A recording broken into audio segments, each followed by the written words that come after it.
pour la défense des droits de l'homme donc Cheikh ñi ngi woon ci amnistie bi président de la République daal na koy présenté tey le conseil des ministres ñu adopté projet de loi bi nee na dans les meilleurs délais revient encore dina ko yóbbu assemblée nationale mu mel ni moom mi ngi ci circuit bi mais tey lay doog a wax Cheikh en 2024 waxi assistance aux familles des victimes alors que y a des victimes depuis 2021 des morts des blessés ak yeneen façon victimes yoo xam ni Cheikh peut-être dégâts yi xew-xew yi def ci ñoom foo ko natt weesu na ko peut-être ñoom rek ñoom ñoo ko mën a évaluer lan mooy sa réaction ci avancée boobu am ci projet de loi bi. Fatou d'abord bon quand même dañuy def une lecture froide parce que président depuis conseil constitutionnel ne ko il faut organiser l'élection présidentielle dans les meilleurs délais. J'ai même entendu des gens sur des plateaux revenir sur la définition.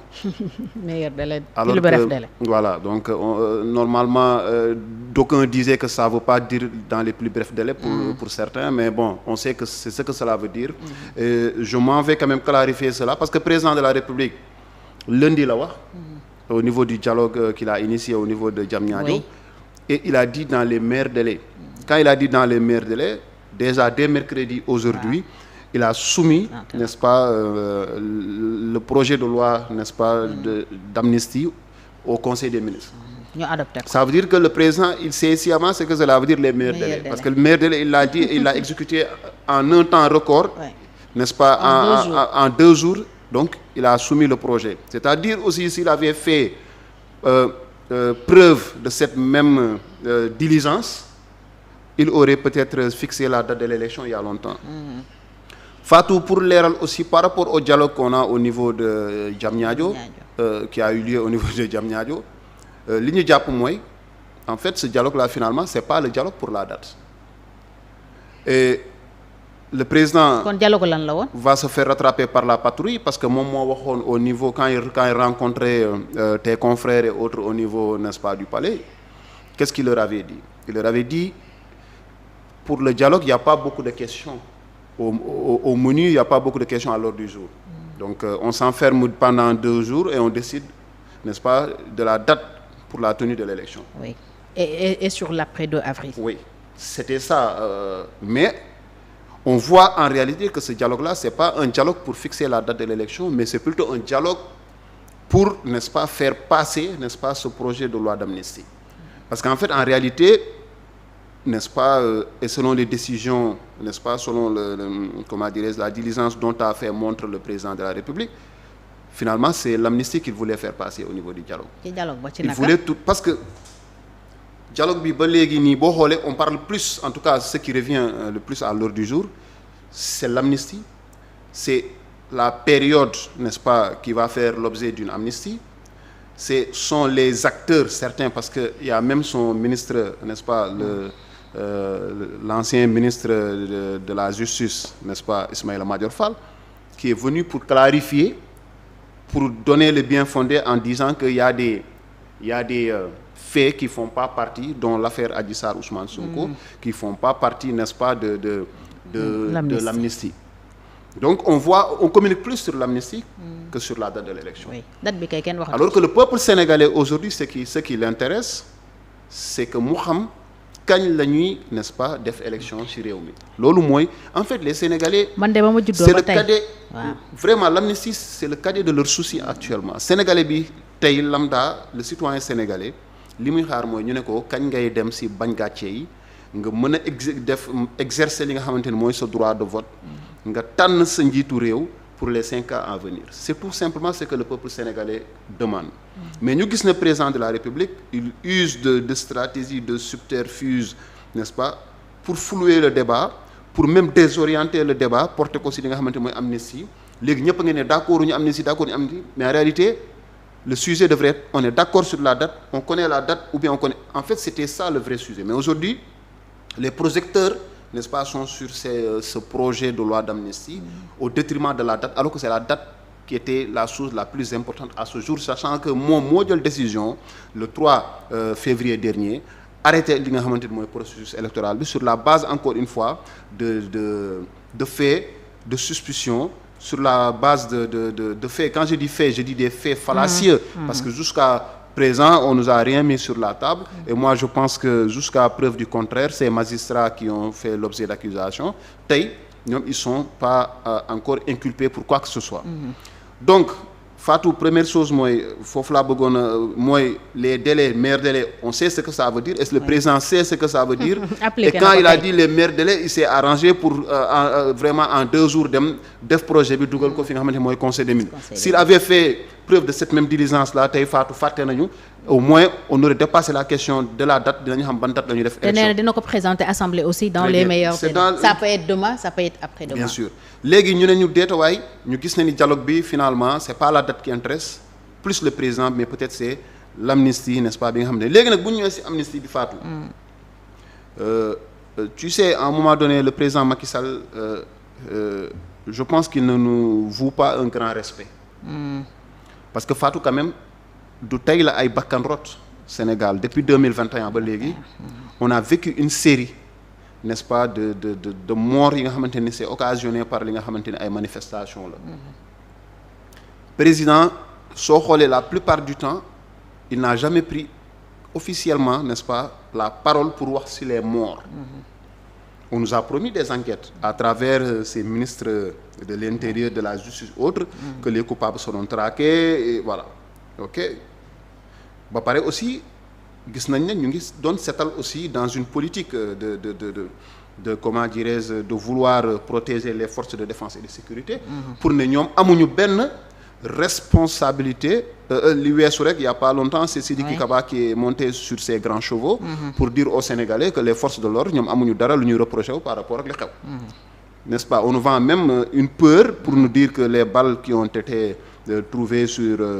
les victimes c'est des balles que l'armée n'utilise pas donc Fatou ñu gis ne ni encore une fois président dafa def déni ba vraiment ba mandat am waaj a jeex maintenant comme s'il avait retrouvé la conscience comme s'il voulait se faire une conscience parce que tey Fatou le président a reçu n'est-ce pas les étudiants certains étudiants n'est-ce pas de l'UGB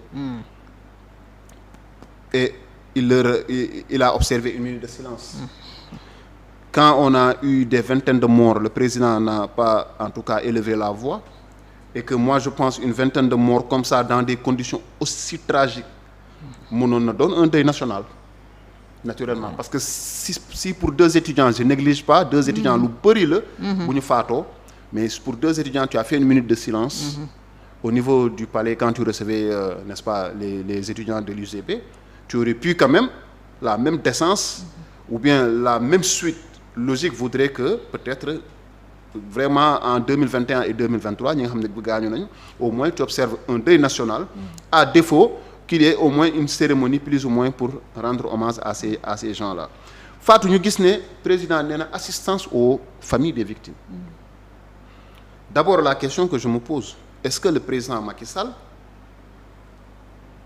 diisoo na ak famille victimes yi ba xam lan lañ bëgg. Est-ce que xam nañu famille victime yi est-ce que recensé nañ leen. Déjà donc ce que je dis il y a un préalable. moo tax quand on parle d'assistance ça pose problème. parce que ñu dégguñu fi recensement. même les familles des victimes dégguñu fi un travail sérieux parce que yooyu yëpp enquête. Cheikh moo ko mën a déterminer te enquête amul.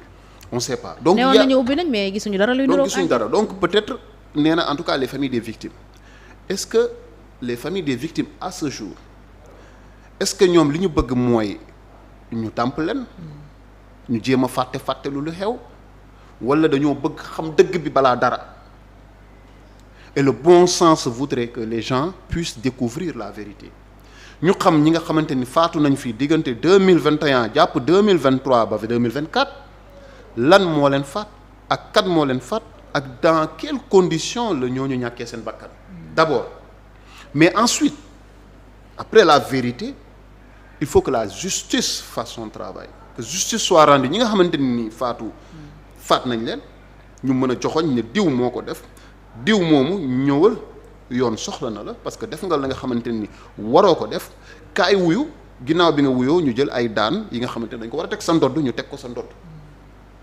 d'abord je pense que c'est le meilleur message qu'il faut envoyer aux familles des victimes mais c'est le meilleur message qu'il faut envoyer à la postérité ñi nga xamante ni un jour ou l'autre ils seraient tentés de commettre ce genre d'abus de pouvoir, d'autorité pouvant parfois, n'est-ce pas, conduire à des pertes en vies humaines, mais Fatou, que ces gens-là sachent que leurs actes ne resteront pas impunis. Mais le président Macky Sall, à travers décision bi nga xamante ni jël na ko ne amnistie coûte que coûte vaille que vaille, parce que daf ko jaral xotti na si tànk tubéyam, vraiment mu pare que ni amnistie bi il engage ses députés. Encore une fois, ce ne sont pas les députés du peuple qu'il engage. nee na engagé naa samay députés et j'engage mon gouvernement. Macky Sall dafa jàpp ne lépp lu nekk Sénégal moo ko moom finalement.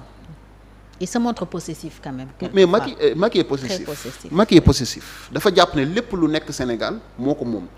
C'est même à la limite insultant pour ñi nga xamante ni c'est des députés de l'APR ou de Benno Bokk Yaakaar. Encore une fois, moi je me dis c'est des députés du peuple sous la bannière d'un parti, d'un mouvement wala d'une entité quelconque. Man loolu laa gëm. Ce ne sont pas des députés de l'APR. Du moment que tu deviens député, je pense que tu perds, n'est-ce pas, cette casquette-là bi la xamante ne da lay dugal ci benn kii, parce qu'en fait c'est le peuple qui doit t'intéresser, c'est l'intérêt général qui doit primer, surtout au détriment de l'intérêt du parti. Parce que président moo ñu jaay aussi la patrie avant le parti. Bu dee loolu dañ ko jëmmal dëggal ko, loolu moo war a am. Encore une fois, Fatou, on donne un mauvais exemple bi nga xamante ni les prochains, n'est-ce pas, dirigeants de ce pays pourraient être tentés de faire la même chose et au crépuscule de leur régime jël encore une décision d'amnistie ne dañuy def loi d'amnistie ñun tamit dañuy effacer parce que on est resté 5 ans, on est resté 10 ans. Président Macky Sall il est resté 12 ans, il a tout effacé. Nous aussi on va prendre une période chaotique. Oui, def lu ñu neex. bi nga xamante ni defoon nañ fi li nga xamante ni peut-être am nañu njort que bu ñu demee daf ñu topp dañ koy balayer. Et Fatou, l'impunité va encore continuer peut-être des générations et des générations. buñ si jëlul ay kii. Mais Fatou, au-delà de l'assistance bi nga xamante ni dañ koy apporter aux familles des victimes, Fatou, pour la mémoire d'abord, Fatou, la mémoire des victimes. Parce que beaucoup d'entre ces victimes-là tey dee nañu wala ñàkk nañu seen bakkan parce que ils s'étaient investis dans une cause. La cause de la démocratie, la cause de la liberté. Oui, une cause noble que tout le des monde causes yi nga xamante ni la cause pour la justice.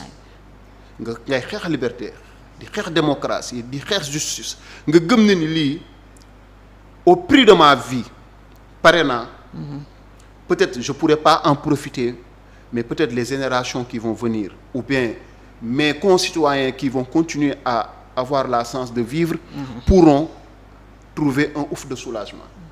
Mais ñu gis ne ni donc président quelque part il est en train de leur donner un message de là où ils sont, qui reposent en paix, pour leur dire finalement vous êtes morts pour rien. Tout ça pour ça. Fatou, parlons aussi de la postérité tey bu lii jàllee. lii bu jàllee mooy suba sunu yaay yi sunu papa yi da ngay dégg ñuy ne bu leen dem manifestation bu leen xeex toog leen ci kër gi ndax bu ngeen demee da ngeen di dee. te bu ngeen dee yéenay perte. Il y a même des politiciens prétentieux, arrogants, à la limite discourtois, dañuy taxaw ne ku génn bu ñu la reyee yaa perte. Comme si dans ce pays nit bu génnee di défendre ses droits di défendre sa liberté bañ ñu aliéné ko kooku noonu dafa war a dee. Et que c'est ça s'inscrit dans une suite logique selon certaines consciences. Ouais, on a réussi à créer le link entre manifestation et décès. Léegi Fatou, comment on va faire si toutes ces morts qu'il y a eu entre ces périodes 2021 2024 passé na sous pertes et profits? Comment demain on pourra rassembler les jeunes, la jeunesse sénégalaise, les citoyens sénégalais ba nga xamante ni dinañu épouser waat un idéal xeexal ko au prix de leur vie? Parce qu'après finalement on se dira ku dee yaa perte. Ah oui, c'est ce que j'appelle l'intimidation qui a bien fonctionné. Parce mais que ça fonctionne. Oui, et fonctionne. Le président Macky Sall bokk na si nga xamante ni ñoo koy attiser. ñooy attiser ce sentiment là sentiment bi nga xamante ni dañuy won Sénégal yi que yéen. ku génn dee bu leen génn. Il y a même des gens, encore une fois comme je dis, il y a des politiciens prétentieux et irrespectueux. ñu ne